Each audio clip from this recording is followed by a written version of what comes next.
Continuando con nuestra serie de la función mágica, hemos refactorizado la función y agregado algunas cosas más al proyecto y es lo que te vamos a mostrar. La función mágica lo que hace es escribir una HTML y nodos de forma mucho más eficiente en cierto sentido. Bueno, este es el código en general HTML, más algunas cositas que escondí para el final. Y este es el resultado, ¿sí? Que incluso es responsivo. Digamos, después de cierta ancho, nos tornamos a una versión casi mobile, ¿sí? Es un esbozo meramente. Bueno, la función mágica se trata de una función que hemos visto en los videos anteriores, la función creator, como está exportada como por defecto. ¿Sí? By default, lo que podemos hacer es cambiarle el nombre fácilmente. En este caso le pusimos el underscore, el guión bajo, para que sea más pequeño la palabra y sea casi tan resumida como la función de jQuery que tenía un signo pesos. Bueno, acá tenemos los links Home, Products and Contact Us, que los hice en un array con un split. Los componentes están en un array, ¿sí? Tenemos un array de un elemento, dos elementos. Se trata de la navegación y de la sección. Eso después lo podemos ver, o lo podemos ver ahora en el código, volviendo un poquito. Tenemos la navegación acá, que la vamos a colapsar, y la sección, ¿sí? Para agrupar partes del código semánticamente. Vamos directamente a la función creator, que la hemos refactorizado, que probablemente vengas del video anterior, y vas a ver algo distinto acá. La función creator, que es la que exportamos no por defecto, sino como un atributo secundario del módulo, en este caso es una función. Usamos la función reduce sobre el array, que es un array de funciones. Todas estas funciones reciben un parámetro, ¿sí? Vos podés tener una función creator. Me estaba revisando mentalmente cómo era la estructura. Y tenés el parámetro 1, el parámetro 2 y el parámetro 3. ¿Sí? Cuando llamás a esta función, estás enviando tres parámetros.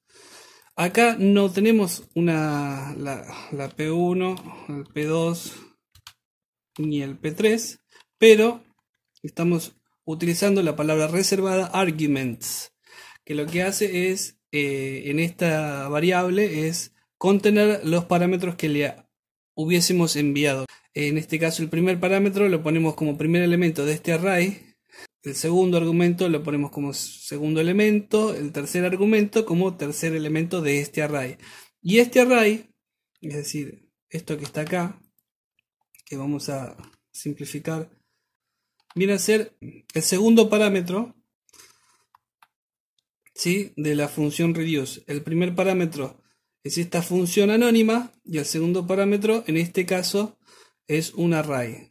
Y luego de lo que nos retorne la función reduce vamos a elegir el primer parámetro, que ya lo vamos a ver. Fue confuso para mí retomar el tema, así que probablemente sea confuso para ti también.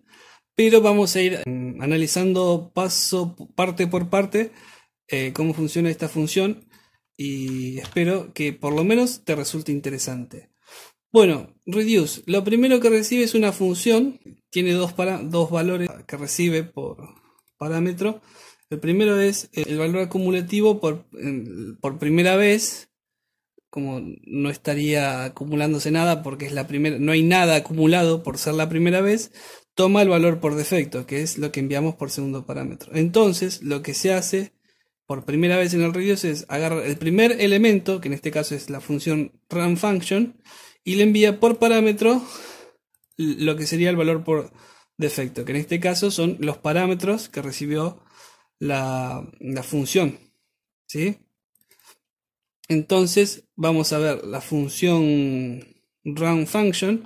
¿Qué es lo que hace? Bueno, recibe un array, ¿sí? Y de ese array se pregunta si el primer elemento es una instancia de function. Si lo es, entonces a ese primer parámetro lo va a invocar como si fuera una función. Y el resultado de invocar eso lo va a poner como primer parámetro, ¿sí? Entonces va a cambiar desde la declaración de una, no sé si sería una declaración, va a tener una función y lo va a cambiar por el resultado de la función. Y lo va a colocar otra vez como primer parámetro. Este es el ejemplo que vamos a ver acá. Por ejemplo, yo acá tengo una función, function foo, y retorna por parámetro algo. Después vamos a ver de qué se trata.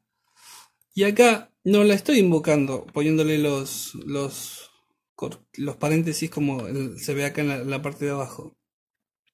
Entonces lo que hace es evaluar si se trata de una función, que evidentemente es una función. Entonces si es una función, la llama, en este caso, sin parámetros.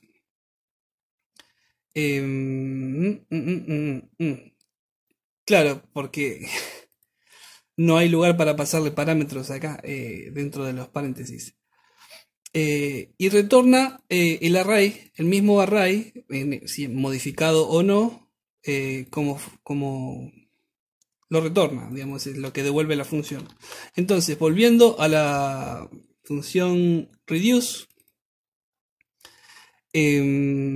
ahora el valor actual, el valor acumulado, ¿sí? Es el array modificado o no.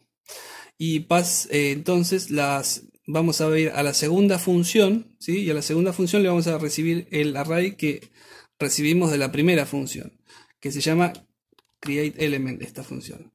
Lo que hace es evaluar si el primer parámetro es un string, y si es un string, nombre de la etiqueta, ¿sí? Vamos acá a un createElement, un nodo vamos a crear con una etiqueta. Y ese string va a ser el nombre de la etiqueta del nodo, ¿sí? Y eso va a crear un nodo y lo va a setear en el primer parámetro. Entonces, como primer parámetro tenemos un string, y cuando terminamos de ejecutar la función, si era un string, va a ser un nodo con una etiqueta, un tag name del tipo del string. Y eso es lo que se interpreta como si fuese algo así. Suponiendo que la función creator es esto, y le pasamos acá un div, lo que retorna esto es igual, perdón, esto sería igual a document.createElement div. Es decir, de esta manera creamos un nodo div. Y si no sucede nada, retorna el array sin haberlo modificado. Así que vamos a continuar con la tercera función. Bueno, el array que devolvió la segunda función es el valor acá, el acumulado, ¿sí? Entonces va a utilizar la tercera función, esto va a estar acá, y va a recibir como parámetro lo que recibió de la función anterior. Por supuesto, el valor por defecto se usa una sola vez y es en la primera iteración. Así que si vamos a la tercera función, que se llama getNodeFinale, si es del tipo nodo, directamente retorna el array como vino. Y si no es del tipo nodo, arroja una excepción. Quiere decir que el primer parámetro tuvo que haber sido sí o sí un string, tuvo que haber sido sí o sí una función, o tuvo que haber sido un nodo. Si no es ninguna de esas tres opciones, arroja una excepción. Dentro de lo que es la programación funcional no se recomienda hacer excepciones, pero bueno, acá por una cuestión de que quiero que se dio así, de que tienen que ser esas tres opciones o fallar, arrojamos una excepción. Bueno, y esta es la última chance, que es la última vuelta en la que se evalúa el primer el elemento del array que se envía por parámetro. Es el caso donde, vamos a retroceder esto un poquito, vos envías por parámetro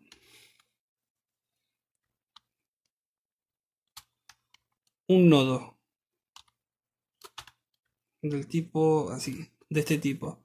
O podrías enviar un nodo del tipo con esta otra sintaxis, por ejemplo, document.querySelector H1. Entonces le estarías enviando el nodo H1, si es que existiese, ¿no? Así que ese sería el caso, donde envías por parámetro un nodo.